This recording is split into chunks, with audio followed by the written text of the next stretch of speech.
Community স্বাস্থ্য বলতে আমরা সাধারণত কি বুঝি? হয়তো ভাবছি বাইরে থেকে আসা ডাক্তার বা নার্সদের কথা, তাই না? কিন্তু আসল শক্তিটা কিন্তু অন্য কোথাও লুকিয়ে আছে। আসল পরিবর্তন তখনই আসে যখন স্বাস্থ্যসেবা কোনো সম্প্রদায়ের জন্য না হয়ে বরং সেই সম্প্রদায়ের মানুষের দ্বারা পরিচালিত হয়।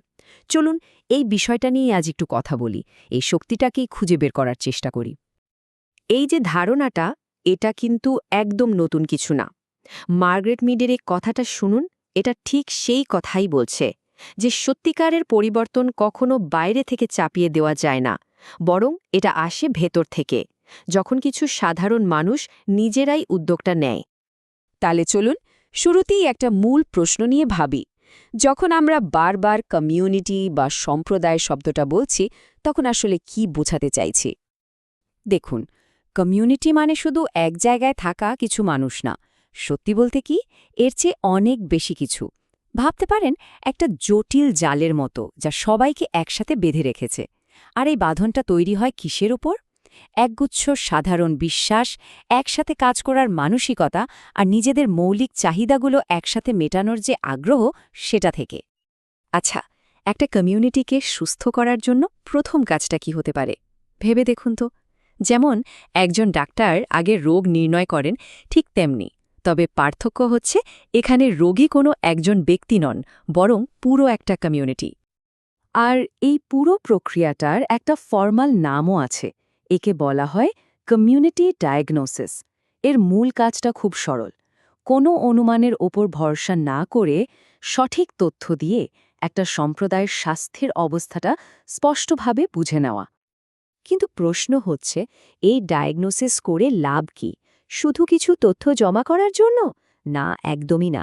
আসল উদ্দেশ্য হচ্ছে প্রায়োরিটি ঠিক করা। মানে কোন সমস্যাটা নিয়ে সবার আগে কাজ করা উচিত। আমাদের হাতে যে সম্পদ আছে, টাকা আর সময়, সেগুলো কোথায় সবচেয়ে ভালোভাবে কাজে লাগানো যাবে। শেষ কথা হচ্ছে কার্যকরভাবে রোগের বোঝাটা কমিয়ে আনা। ঠিক আছে, সমস্যা তো চিহ্নিত হলো, কিন্তু এরপর কি? শুধু সমস্যা জেনে বসে থাকলে তো হবে না। এবার দরকার একটা কার্যকর পরিকল্পনা। ডায়াগনোসিসের পরের ধাপটাই হলো ট্রিটমেন্ট বা চিকিৎসা। আর কমিউনিটির ক্ষেত্রে এই ট্রিটমেন্টটাকেই বলা হচ্ছে কমিউনিটি ট্রিটমেন্ট। এখন ট্রিটমেন্ট শব্দটা শুনলে মনে হতে পারে যে এটা কোনো একজন রোগীর জন্য প্রেসক্রিপশন। কিন্তু না, এটা সেটা না। এটা হলো পুরো গোষ্ঠীর স্বাস্থ্য ফিরিয়ে আনার জন্য একটা সমন্বিত অ্যাকশন প্ল্যান। এই পুরো যাত্রাটা একবার চোখ বুলিয়ে নিন। দেখুন, শুরু হচ্ছে সমস্যা চিহ্নিত করা দিয়ে, তারপর স্ট্র্যাটেজি ঠিক করা হচ্ছে। কিন্তু সবচেয়ে গুরুত্বপূর্ণ ধাপগুলো কিন্তু এর পরেরগুলো। কমিউনিটিকে সংগঠিত করা, তাদের হাতে দায়িত্ব দেওয়া আর সবার অংশগ্রহণের মাধ্যমে সেটা বাস্তবায়ন করা। একটা জিনিস খেয়াল করুন, পুরো ব্যাপারটার কেন্দ্রবিন্দুতে কিন্তু রয়েছে কমিউনিটি নিজেই। আর এখানেই আমরা চলে এসেছি সবচেয়ে গুরুত্বপূর্ণ জায়গায়। এটাই হলো পুরো আলোচনার কেন্দ্রবিন্দু, কমিউনিটি মানুষদের সক্রিয় অংশগ্রহণ। এর মানে হচ্ছে আমাদের চিন্তাভাবনায় একটা বড়সড় পরিবর্তন আনা দরকার। জনগণের জন্য স্বাস্থ্যসেবা, এই ধারণা থেকে বেরিয়ে আসতে হবে। এই ধারণায় কি হয়, মানুষ শুধু নিষ্ক্রিয়ভাবে সেবা গ্রহণ করে।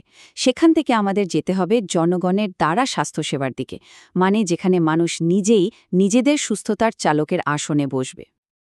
একেই বলা হয় কমিউনিটি পার্টিসিপেশন বা কমিউনিটির অংশগ্রহণ।